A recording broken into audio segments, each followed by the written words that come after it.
राम राम बहन भाइयों माताओं, ज्ञान का निर्णय टाइम में आप सबका स्वागत है।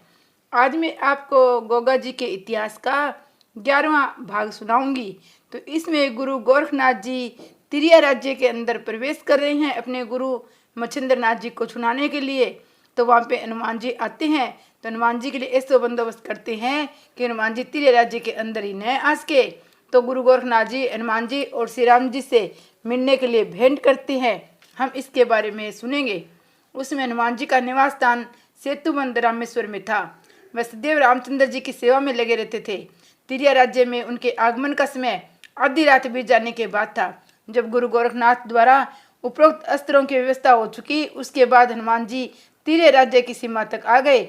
जो ही सीमा के भीतर अपना कदम रखा तथा उनके हृदय पर वज्र शास्त्र का आघात लगा, जिससे मूर्छित होकर पृथ्वी पर गिर पड़े। उनके पीछे इव शास्त्र ने अपना प्रभाव दिखाया, जिससे पृथ्वी के आकर्षण में बंध गए, जिससे सभी गतिविधियां उनकी शांत हो गई। उसके बाद मोहन शास्त्र की बारी आई, जिससे वे समाहित हो गए कि किसी भी क्रिया का विरोध न कर पाए। उसी स्थिति में नाग शास्त्र ने भी उन्हें बांध लिया और तिरिया राज्य की सीमा से काफी दूर फेंक दिया। काफी देर बाद हनुमान जी को चैतन्यता लौटी, परंतु उनके समझ में कुछ नहीं आया। हार कर उन्होंने भगवान श्री राम को याद किया। हनुमान जी के स्मरण करते ही भगवान श्री रामचंद्र जी आ गए। हनुमान जी की बुरी अवस्था देख पूछने लगे, हनुमान जी क्या बात है। हनुमान जी ने अपने ऊपर अस्त्रों के प्रहार का विवरण सुनाया और बोले, भगवान आपके अजय दास की दुर्दशा का ये क्या कारण है। भगवान श्री रामचंद्र जी ने जब ध्यानपूर्वक देखा तो उससे कोई घटना छिपी न रही। उन्होंने तुरंत ही अपने गुरूर शास्त्र इंद्रास्त्र और थिम कास्त्र ज्ञानास्त्र के प्रयोग से हनुमान जी को गोरखनाथ जी के सभी अस्त्रों से मुक्त कर दिया। हनुमान जी को विपत्ति से छुटकारा तो मिल गया, परंतु अपने को बहुत ही अपमानित समझकर श्री राम से बोले, प्रभु मेरी ऐसी दुर्दशा करने वाला कौन है, ऐसी समझ में नहीं आ रहा है। या तो कोई दैत्य दानव होगा, देवता और मनुष्य में तो कोई ऐसा बलवान नजर नहीं आता जो मुझसे लोहा ले। भगवान बोले, प्रिय हनुमान, कोई दैत्य दानव इस भांति तुम्हें अपमानित करने की सामर्थ्य नहीं रखता। देवता और मनुष्य में भी तुम्हारे सामने कोई बलशाली नहीं है। ऐसे साहस का एक ही मनुष्य पृथ्वी पर है। हनुमान जी बोले, प्रभु कौन है वह बलशाली, मैं उसे दुष्ट कर्म की शिक्षा देना चाहता हूँ। भगवान श्री रामचंद्र जी हंसकर बोले, पवन पुत्र शांत हो जाओ, जो भी कदम उठाओ विचार पूर्वक उठाओ। बिना विचारे जो करे सो पाछे पछताए, काम बिगाड़े आपनो जग में होत हंसाए। हे हनुमान, अपने विरोधी के बल की परीक्षा किए बिना उलझ पड़ना नादानी है। हनुमान जी बोले, प्रभु जब तक पता न चले उससे बल की जांच किस प्रकार की जा सकती है। भगवान श्री रामचंद्र जी बोले, हे हनुमान, धरती पर इसमें नाथ संप्रदाय के योगी जन इस प्रकार का चमत्कार कर सकते हैं। परम योगी मच्छिंद्र नाथ के द्वारा प्रदत्त भस्मी से भगवान हरिहर ने भक्तों के कष्ट हरने के लिए अवतार लिया है, जिनका वर्तमान नाम गोरखनाथ है। हनुमान जी बोले, प्रभु मच्छिंद्र नाथ का चेला गोरखनाथ इतना शक्तिशाली हो गया कि जिसका गुरु तिर्य राज्य में कीचड़ के भोग विनाश में लिप्त है। भगवान बोले, इसमें आश्चर्य की क्या बात है। तपस्या में बड़ी सामर्थ्य है, तपस्वी क्या नहीं कर सकता। तपस्वी से भिड़ने की सामर्थ्य किसमें है। हनुमान जी बोले, प्रभु बहुत तेरे साधन करता उपासक हरि भक्त इस संसार में विराजमान है, क्या सभी सामर्थ्यहीन है, क्या तपस्वी से सबका दर्जा नीचा है। भगवान श्री रामचंद्र जी बोले, पवन सुत बात तुम कुछ ऐसी है, किंतु गोरखनाथ तो अपने गुरु मच्छिंद्र नाथ को स्त्रीय राज्य के कीचड़ से बाहर निकाल कर ले जाना चाहते हैं, इसलिए उन्होंने अपने चमत्कार द्वारा आपको सूचित किया है कि आप उनके काम में रोड़ा न अटकाए। भगवान श्री रामचंद्र जी की बात सुनकर हनुमान जी बोले, प्रभु मच्छिंद्र नाथ तो मेरी ही आज्ञा से तिरिया राज्य की रानी मेनकिनी के साथ ही रहते हैं। मैंने मेनकिनी रानी को अपने उनकी सेवा करने का निर्देश किया था। अगर मच्छिंद्र नाथ को तिरिया राज्य से गोरखनाथ निकाल कर ले गए तो कठिन समस्या उत्पन्न होगी। भगवान बोले, और उपाय भी तो कुछ नहीं है, वे अपने गुरु को अपने साथ ले जाने के लिए वास्ते ही वहाँ आए हैं। हनुमान जी बोले, प्रभु आप उन्हें समझाए तो क्या वे आपकी बात भी न मानेंगे। कृपया कर आप मेरे साथ चलकर उन्हें समझाए, वह मान जाए तो मेरी बात खराब न होगी। भगवान श्री रामचंद्र जी ने हनुमान जी की बात मान ली और दोनों ने अपना ब्राह्मण का भेष बनाकर चिंता पाटन की और प्रस्थान किया। चिंता पाटन में जहाँ कलिंगा सुंदरी अपने सखियों के साथ गहरी नींद में सो रही थी, उसी के पास गुरु गोरखनाथ आसन लगाए हुए विराजमान थे। रात्रि आधी से अधिक बीत चुकी थी। जल जीवों के शब्द साफ सुनाई पड़ रहे थे। ऐसे समय में गोरखनाथ ने दो ब्राह्मणों को अपने नजदीक आते हुए देखा। गोरखनाथ गुरु को बड़ा ताज्जुब हुआ। एक तो रात्रि का समय, दूसरे उनके अस्त्रों की व्यवस्था, तीसरे ये पुरुष जिनका प्रवेश वर्जित है। इन दोनों को सीमा के अंदर घुसने पर किसी ने भी नहीं रोका। दोनों ब्राह्मण उनके सामने आ पहुंचे। गुरु गोरखनाथ उठकर खड़े हो गए। उन्हें अपने पास बिठाकर पूछा, ब्राह्मण देवता, आप दोनों सज्जन कौन है और कहाँ से पधारे हैं तथा आधी रात के बाद मेरे पास किस उद्देश्य से आए हैं? अपना प्रयोजन बताने की कृपा करे। ब्राह्मण वेशधारी भगवान श्री राम बोले, हम दोनों एक विशेष कार्य के लिए आपके पास आए हैं। यदि आप उसे पूरा करने का वचन दे तो आपको वह कार्य बताएं। भगवान जी की वार्ता सुनकर गुरु गोरखनाथ को संशय हुआ और मन में सोचने लगे, इन ब्राह्मणों के यहाँ आने का रहस्य जाने बिना वचन देने से में लाभ नहीं है। क्या पता ये कौन है, मुझसे क्या चाहते हैं? हे विप्रदेव, बिना आपका परिचय प्राप्त करिए वचन भरने की नीति गलत है, इसलिए पहले आप लोग अपना पूर्ण परिचय दे। भगवान श्री राम जानते थे उनका परिचय पूछा जाएगा। गोरखनाथ की बात सुनकर वह बोले, योगीराज, मेरा नाम श्री राम है, इनका हनुमान। अपने भक्त के कारण मुझे आना पड़ा। गुरु गोरखनाथ ने दोनों के चरण छूकर उन्हें प्रणाम किया। श्री राम बोले, परिचय तो मिल गया, अब बताओ हमारा काम करोगे? गोरखनाथ बोले, वचन देने से पहले आपकी आज्ञा के विषय में भी जानना चाहता हूँ। प्रभु भगवान बोले, बेटा सब कुछ बताए देता हूँ। हनुमान जी से बोले, योगीराज को अपनी मनसा बताओ। भगवान जी को आज्ञा पाकर हनुमान जी बोले, योगीराज, मुझे पता चला है कि योगी मच्छिंद्रनाथ आपके गुरु है। उन्हें आप इस राज्य से निकाल कर ले जाना चाहते हैं, परंतु मच्छिंद्रनाथ मेरी आज्ञा से यहाँ आए हैं, इसलिए उन्हें यहाँ रहने दे। गुरु गोरखनाथ बोले, हनुमान जी, मुझे आपकी आज्ञा न मानने का असीम दुख है। जरा आप ही विचार करें, क्या अपने गुरुदेव को इस तरह नरक कुंड में गोते खाने के लिए छोड़ देना उचित है? क्या ये रहकर उनकी योग साधना में विघ्न नहीं पड़ रहा है? उनके इस नरक कुंड में गोते खाने के कारण जगत में नाथ पंथ की बड़ी निंदा हो रही है। हनुमान जी गुरु गोरखनाथ की बात सुनकर सोच में पड़ गए। गोरखनाथ बोले, अंजनी सुवन, मैं अपने गुरु को इस नरक कुंड से निकाल कर ले जाना चाहता हूँ। इस शुभ कार्य में तो आपको मेरी सहायता ही करनी चाहिए। हनुमान जी बोले, हे योगीराज, जब मैंने खुद उन्हें यहाँ लाकर रखा है, मेरी मर्जी से यहाँ है, तो आपकी सहायता किस प्रकार कर सकता हूँ? गुरु गोरखनाथ बोले, आप सहायता न करोगे तब भी मैं अपने गुरु को इस कीचड़ से अवश्य निकालूंगा। मेरा कर्तव्य तो आपसे निवेदन करना था, सो कर दिया। हनुमान जी ने कुछ तुर सोकर कहा, गोरखनाथ, मेरे होते हुए आप उन्हें ले जा नहीं सकते। गोरख गुरु ने भी उत्तर दिया, कपिराज, संसार का कोई भी शक्ति मेरे इस शुभ कार्य में बांधा नहीं डाल सकते। इस पर हनुमान जी बोले, तब आपको मुझसे युद्ध करना पड़ेगा। इतने पर वे गुरु गोरखनाथ कोमल स्वर में दृढ़ता से बोले, हनुमान जी, अगर सीधे तरह मेरा काम न बना तो युद्ध के लिए विवश होना पड़ा तो वह भी करूँगा। हनुमान जी ने क्रोधित हो अपनी गदा उठाई। श्री रामचंद्र जी ने उन्हें समझाया, हनुमान जी, क्रोध कीने से हर काम नहीं होता, काम बनाने के लिए नीति की आवश्यकता होती है। पहले आप मुझे ये बताए, क्या रानी मेनाकिनी को जीवन भर पुरुष सुख का वरदान आपने दिया है? हनुमान जी शांति से बोले, नहीं तो। प्रभु बोले, क्या तुमने मच्छिंद्रनाथ को जिंदगी भर राज्य सुख भोगने का वचन दिया है?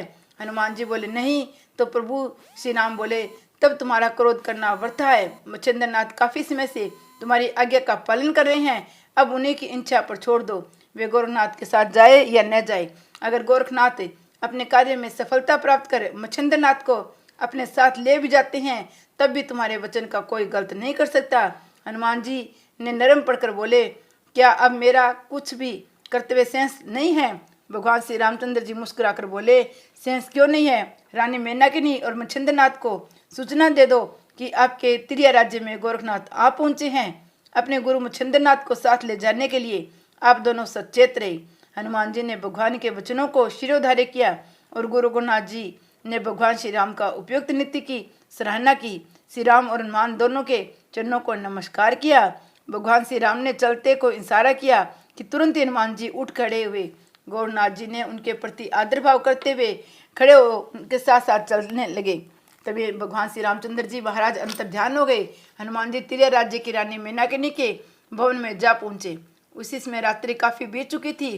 राजभवन में शांति का वातावरण था। प्रकाश के लिए घी के दिए जल रहे थे। द्वार बंद था। सब सेविका मीठी नींद में खुराटे भर रही थी।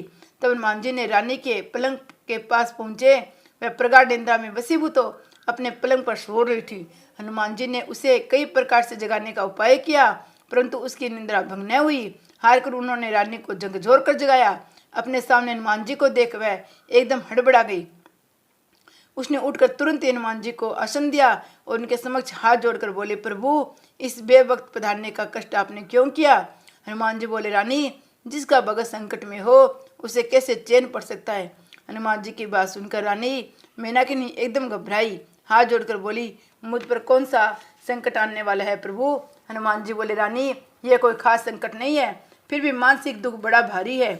मेनाकिनी बोले, आपकी रक्षा में रहते हुए संकट चाहे कैसा भी हो, बड़े ताज्जुब की बात है, फिर भी कौन संकट आने वाला है, स्पष्ट रूप से बताने की कृपा करे। हनुमान जी स्पष्ट कर कहने लगे, तुम्हारी प्रार्थना करने से मैंने तुम्हें कहा था रति इच्छा मच्छंदनाथ के द्वारा पूर्ण हो सकती है। वे 12 वर्ष से तुम्हारे पास रहकर तुम्हारी इच्छा पूर्ण करते रहे हैं, जिसकी वजह से तुमने एक पुत्र रत्न भी पैदा किया है। पर मच्छंदनाथ का चेला गोरखनाथ बड़ा ही दुराग्रही और शक्तिशाली है, जिसके सामने किसी का भी बस नहीं चलता। उसने अपने गुरु के अलावा दूसरों तरीकों से भी अनेक विद्याएं सीखी है, जिनके द्वारा नया संसार रचाया जा सकता है और नष्ट भी किया जा सकता है। वे अपने गुरु मच्छंदनाथ की तलाश में यहाँ आ पहुंचे हैं। वे उन्हें अपने संग वापस लेकर ही जाएंगे। हनुमान जी की बात सुनकर रानी मेनाकिनी बहुत घबराई। हनुमान जी के चरण पकड़कर बोली, प्रभु, कोई युक्ति कीजिए जिससे गोरखनाथ उन्हें यहाँ अपने संग न ले जा सके। हनुमान जी बोले, संसार की सभी युक्तियों को काटना वह जानता है। मेनाकिनी घबराकर बोली, तो प्रभु, किस प्रकार उन्हें समझा कर ही बनाइए। हनुमान जी बोले, वह समझाने से नहीं मानता, इस नरक कुंड से अपने गुरु को निकाल कर वह ले जाएगा। मेनाकिनी बोली, तब कोई उपाय नहीं है प्रभु। इस पर हनुमान जी ने उत्तर दिया, मेरी समझ में एक ही उपाय है, तिरिया चरित्र द्वारा मच्छंदनाथ को अपने मोहिनी रूप में बसा में रखो। यदि तुमने मच्छंदनाथ को अपने रूप में जाल फंसा दिया तो गोरखनाथ बिना अपने गुरु की इच्छा के किसी भी उन्हें ले जा सकेगा। अगर तुम्हारा बंधन ढीला हुआ तो गोरखनाथ उन्हें अवश्य ले जाएगा। रानी मेनाकिनी कुछ और पूछती, परंतु सुबह हो जाने के कारण ब्रह्म मुहूर्त में हनुमान जी अंतर ध्यान हो गए। रात्रि समाप्ति पर थी। प्रातःकाल दिन निकलने का समय निकट था।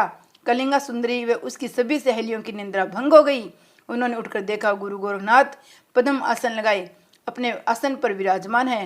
वह सब नित्य क्रम से फारिग हुई। गुरु गोरखनाथ भी तैयार बैठे हुए थे। सबके रथ में बैठे जाने पर सारथी के स्थान पर बैठे वह रथ हाँकने लगे। चिंता पंटत से चला रथ तिरिया राज्य की राजधानी श्रृंगमुंड की राज्य सभा में प्रथम द्वार पर जा पहुंचा। यहाँ गोरखनाथ ने तुरंत रथ रोक दिया। सब सुंदरियां रथ से उतर पड़ी।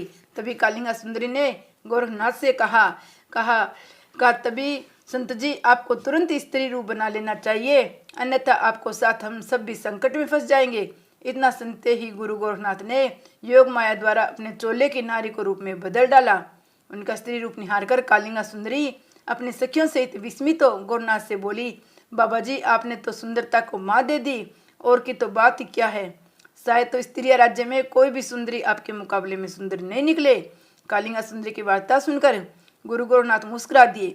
कालिंगा ने राज्य नियम अनुसार अपनी एक सखी को सेविका के रूप में रानी के दरबार में भेजा, जिसने मच्छंदनाथ के पास बैठी हुई मेनाकिनी महारानी को अपने दोनों हाथ जोड़कर नमस्कार कर निवेदन किया आदरणीय महारानी जी, मेरी स्वामिनी कालिंगा आपके सामने अपने संगीत कला का प्रदर्शन दिखाना चाहती है। यदि आज्ञा हो तो हम लोग अपनी कला दिखाकर आपका मनोरंजन करें। सजनों, महारानी मेनाकिनी इस समय अपने मानसिक दुख से काफी परेशान थी, परंतु मन बहलाव के कारण तुरंत स्वीकृति दे दी। सेविका ने कलिंगा सुंदरी से आकर निवेदन किया। स्वीकृति तो मिल गई, परंतु महारानी कुछ अनमनी सी बैठी है। तुरंत चलकर अपनी कला द्वारा उनका मनोरंजन किए जाए तो काफी पुरस्कार मिलने की संभावना है। कालिंगा सुंदरी ने सिंगरी अपनी सहेलियों सहित स्त्री बेसदारी गुरु गोरख को लेकर दरबार में पहुंचे महारानी का अभिवादन किया, जहाँ वे अपने रतनजड़ी सिंहासन पर मच्छंदनाथ के साथ विराजमान थी। अभिवादन के बाद कलिंगा सुंदरी की सखियों ने अपने अपने साज ठीक किए। गुरु गोरखनाथ ने भी अपनी स्त्री बेस में मृदंग तबला बजाना शुरू कर दिया। स्वर आदि ठीक कर कालिंगा सुंदरी भी अपने मधुर कंठ से गाने लगी, जिसने सभी स्त्री सभा का ध्यान आकर्षित किया। फिर उसने गाना बंद करके नाचना आरंभ किया, जिसे देखकर सभी ने उसकी भरपूर प्रशंसा की तभी कुछ महिलाओं का ध्यान मृदंग की थाप की विशेषताओं की तरफ गया तो जो अद्भुत थी मच्छिंद्र नाथ जी को गुरु गोरखनाथ जी अपने ध्वनि के अंदर सुनाते हैं। मृदंग की ध्वनि सुनकर महारानी निमग्न हो गई, किंतु मच्छिंद्र नाथ उसको सुनकर बेचैन हो गए। मृदंग की ध्वनि से विशेष शब्दों का बोध मिलता था कि चेत मच्छिंद्र गोरख आया। आहिस्ते आहिस्ते ये शब्द और स्पष्ट हो गए, जिससे उनकी व्याकुलता अधिक बढ़ गई। सिंहासन पर बैठना कठिन हो गया। उन्हें बेचैन देख महारानी मेनाकिनी ने पूछा, मुझे लगता है आपको नृत्य में रुचि नहीं, आप कहे तो इसे इसी समय समाप्त करवा दिया जाए। मच्छिंद्र बोले, अचेत हुआ तो सही नहीं, पर सचेत जरूर कर दिया गया हूँ। रानी ने उत्सुकता से पूछा, आपका अभिप्राय मैं समझी नहीं। मच्छिंद्र नाथ बोले, नहीं समझी तब समझने का प्रयत्न करो, देखो इस मृदंग में क्या धुनी निकल रही है। वह बोली, आप ही बताए, मुझे तो इसके समझने का अधिक ज्ञान नहीं है। मृदंग की ध्वनि साफ कह रही है, चेत मच्छिंद्र गोरख आया, अगर ध्यान से सुनोगी तो समझ में आ जाएगा। गुरु गोरखनाथ ने उसकी धुनी और स्पष्ट की, जिससे वह बोली, शपथ तो कुछ इस प्रकार की है, परंतु इसका अभिप्राय क्या है जिससे आप बेचैन हो गए। मच्छिंद्र नाथ बोले, रानी अभिप्राय स्पष्ट है कि गोरखनाथ आ पहुंचा और मुझे उसके साथ जाना पड़ेगा। महारानी मेनाकिनी तो हनुमान जी द्वारा पहले ही सचेत थी, अब उसकी समझ में आ गया कि यह मृदंग बजाने वाली स्त्री गुरु गोरखनाथ के अतिरिक्त कोई दूसरी स्त्री नहीं है। उसने गोरख को वहां से हटाकर दूसरी स्त्री से मृदंग बजवाना, उसकी धुनी वैसी न बज पाई। यह परीक्षा कई वादिकाओं द्वारा ली गई, पर सभी असफल साबित हुई। उसने अंत में फिर नारी वेशधारी गोरखनाथ को आदेश किया कि जिससे फिर वैसी धुनी निकलने लगी। चेत मच्छिंद्र गोरख आया। वह अच्छी तरह समझ गई कि नारी वेशधारी गोरखनाथ ही है। उसने कालिंगा सुंदरी को विदा किया और मृदंग वादिका को वहीं बैठे रहने को कहा। कालिंगा सुंदरी ने भयभीत होकर कहा, महारानी जी इसे मत रोकिए, इसके बिना तो हमारा सारा कार्य ठप पड़ जाएगा। इसके अलावा इतना बढ़िया मृदंग बजाने वाला हमें मिलना कठिन है। मेनाकिनी बोली, ये नारी नहीं पुरुष है, हमारे तिरिया राज्य में पुरुष वर्जित है, प्रवेश इसका वर्जित है, इसलिए राज्य के नियम के अनुसार तुम्हें बजाय पुरस्कार के भारी दंड मिलना चाहिए। हम तुम्हें सकुशल छोड़ दिया, ये छद्मवेशी यहाँ से नहीं जा पाएगी। महारानी मेनाकिनी की बात सुनकर कालिंगा सुंदरी अपनी जान को कुशल मनाकर अपने सखियों को लेकर चल दी, परंतु उसे गोरखनाथ के पकड़े जाने का बड़ा दुख था। कारण इतना सस्ता आदमी जो सिर्फ 2 रोटियों को दिन भर में खाकर हरफना मोला की तरह काम का प्रवीणता के साथ करता था। ऐसा विचार कर उसे अपने सीने के पत्थर रखकर मन को काबू में रखना पड़ा। जान बची लाखों पाए, लौट के बुद्धू घर पर आई। ऐसा कहकर परमात्मा को लाख लाख धन्यवाद दिया। अब गुरु गोरखनाथ की मच्छिंद्र नाथ से भेंट होती है। गोरखनाथ पकड़े गए। अपने गुरु को ले जाने के वास्ते तो इतना ना खटरंग करके तिरिया राज्य में आए थे। अपनी गुरु माता मेनाकिनी को अच्छी तरह जानकर अपने गुरु से वार्तालाप करेंगे। महारानी मेनाकिनी अपने प्राइवेट राजकक्ष में चली गई। उसने अपनी सेविकाओं को आज्ञा दी, उस नारी भेषधारी को यही मेरे सामने लाकर उपस्थित करो। जब गोरखनाथ सेविकाओं के साथ आ गए तो उन्हें अति श्रेष्ठ स्थान बैठने के वास्ते अपने पास ही दिया और बोली, मैं आपका वास्तविक परिचय जानना चाहती हूँ। गोरखनाथ को हनुमान जी द्वारा रानी को सचेत करने की घटना मालूम थी। भगवान श्री राम ने हनुमान जी को मेरे आने की सूचना देने की बात कही थी, इसलिए गोरखनाथ ने अपनी योग विद्या द्वारा अपना असली रूप प्रकट कर दिया और बोले, माता जी अब मैं अपने यथार्थ रूप में हूँ। मेरा नाम गोरखनाथ है और योगीराज मेरे गुरु हैं। मैं इन्हें अपने साथ लिवा ले जाने के वास्ते यहाँ आया हूँ। आपके राज्य में पुरुषों का प्रवेश निषेध होने के कारण स्त्री वेश धारण करना पड़ा। इस पर मेनाकिनी बोली, बेटा मैं तुम्हें उनसे मिलाए देती हूँ, फिर वो जाने और आप गुरु शिष्य आपस में निपट लेना। ये कहकर गोरखनाथ को साथ लेकर मच्छिंद्र नाथ के पास गई और कहा, आप किसी से भेंट करने आई हैं। उन्होंने अपने गुरु मच्छिंद्र नाथ को एक रतन जड़ित मखमली पलंग पर तकिए के सहारे आराम से बैठे देखा तो तुरंत ही चरणों को स्पर्श करके बोले, गुरुजी आपका शिष्य गोरख आपको नमस्कार करना है। गुरु मच्छिंद्र नाथ ने अपने प्यारे शिष्य को अपने हृदय से लगा लिया, आशीर्वाद देकर श्रेष्ठ आसन पर बिठाया। उसके बाद उसकी कुशल क्षेम पूछी, जिसे उन्होंने अपने 12 वर्ष की विद्या प्राप्ति का ब्यौरा दिया। किस प्रकार तपस्या द्वारा भोलेनाथ प्रसन्न हुए। राजा गोपीचंद के राज्य पहुंचने पर जलंधर नाथ को कैद होने का समाचार जाना।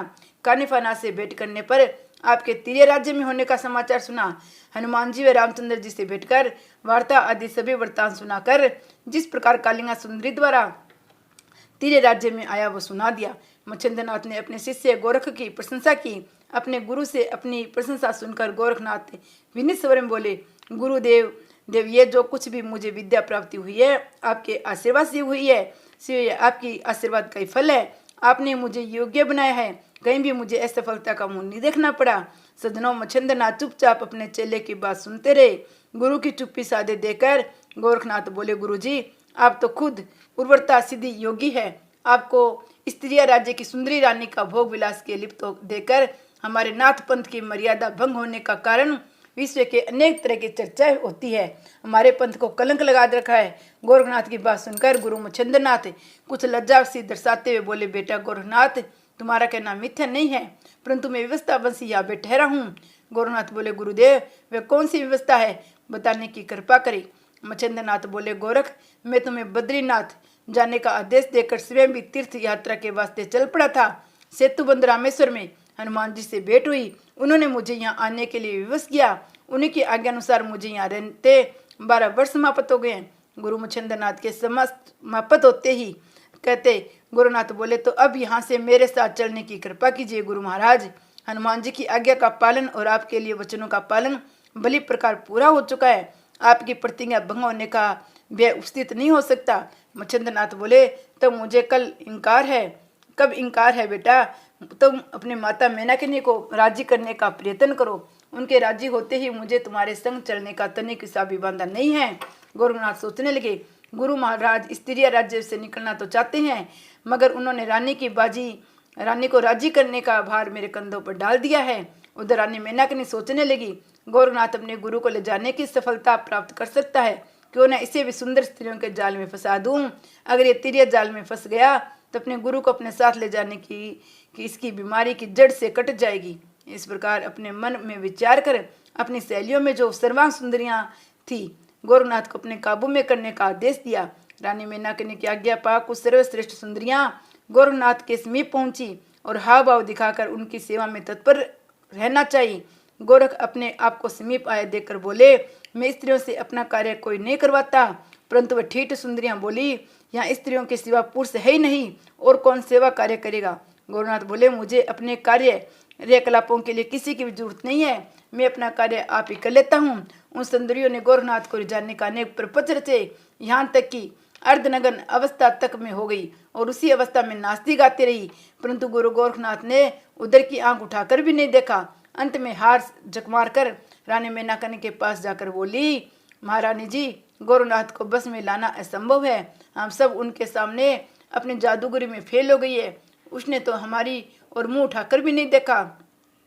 रानी मेनाकिनी को उनकी बातें सुनकर बड़ी निराशा हुई। उसने कई उपाय सोचे पर कोई उपाय समझ में सही नहीं बैठा। मच्छिंद्रनाथ के सत्संग में मेनाकिनी के एक पुत्र हुआ था। जब उसकी आंखों से ओझल हो जाता तभी रानी भी घबरा जाती थी। एक दिन की बात है, मच्छिंद्रनाथ के पास भोलेनाथ, मेनाकिनी, गोरखनाथ तीनों बैठे हुए थे। तभी गुरु मच्छिंद्रनाथ बोले, बस मोनीनाथ ने कई दिन से स्नान नहीं किया है, क्योंकि जाड़े से बुखार आने के कारण बीमार था। अब ठीक हो जाने पर स्नान कराना जरूरी है। तुम नदी पर पहुंचो, इसे ठीक प्रकार से स्नान करा के लाओ। गोरखनाथ समझ गए कि मेनाकिनी रानी को मेरे द्वारा चमत्कार दिखलाना चाहते हैं, और जो चमत्कारी कार्य होगा उसका श्रेय भी मुझे ही मिलेगा। अपने मन में ऐसा विचार कर ये मोनीनाथ को नदी के तट पर ले गए। उन्होंने मोनीनाथ की टांग पकड़कर उठाया तो वह रोने लगा। उन्होंने बिना परवाह किए उसे शिला खंड पर इस प्रकार पछाड़ना शुरू किया जिस प्रकार पटले पर धोबी कपड़े पछाड़ता है। परंतु वस्त्रों वाली क्रिया मनुष्य के लिए तो प्राण घातनी है, जिसके कारण 3-4 पटकियों में ही मोनीनाथ के प्राण पंखेरु उड़ गए। फिर मरे हुए की त्वचा को रगड़ रगड़ कर धोना शुरू किया, जिससे जो गंदगी उसके भीतर बाकी थी वह भी भली प्रकार साफ हो गई। तब उसे राजमहल में ले जाकर रानी मेनाकिनी के सामने ही सूखने के लिए छत पर डाल दिया। जब गुरु मच्छिंद्रनाथ को मोनीनाथ दिखाई नहीं पड़ा तो वह बोले, बेटा गोरख, मोनी कहाँ रह गया? गोरख बोले, आपने तो उसे ठीक प्रकार से स्नान कराने को कहा था, इसलिए मैंने उसे ठीक प्रकार स्नान कराकर उसके शरीर की खाल को धूप में सूखने को डाल दिए। मच्छिंद्रनाथ का ध्यान लगाकर ज्ञात हुआ मोनीनाथ मर चुका है। मेनाकिनी भी गोरखनाथ को उत्तर सुनकर चौंकी और गुरु मच्छिंद्रनाथ को लेकर छत पर जा पहुंची।